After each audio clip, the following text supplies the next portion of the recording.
السلام علیکم۔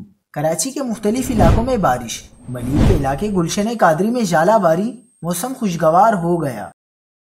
کیا آپ حالات حاضرہ سے آگاہی حاصل کرنا چاہتے ہیں؟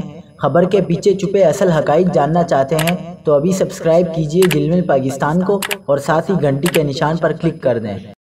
آپ کو بتاتے چلیں کہ کراچی کے کئی علاقوں میں موسلادھار بارش سے موسم خوشگوار ہو گیا۔ ملیر، ایئرپورٹ، قائد آباد، یونیورسٹی روڈ اور گلشن میں گرج چمک کے ساتھ بارش ہوئی۔ ملیر کے علاقے گلشن قادری میں ژالہ باری ہوئی ہے۔ موسمیاتی تجزیہ کار کے مطابق کچھ وقت تک درمیانی اور تیز بارش کا امکان رہے گا۔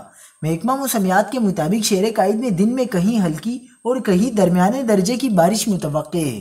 گلشن اقبال 13D میں بجلی کے پول سے کرنٹ لگنے سے 2 بچے بے ہوش ہو گئے۔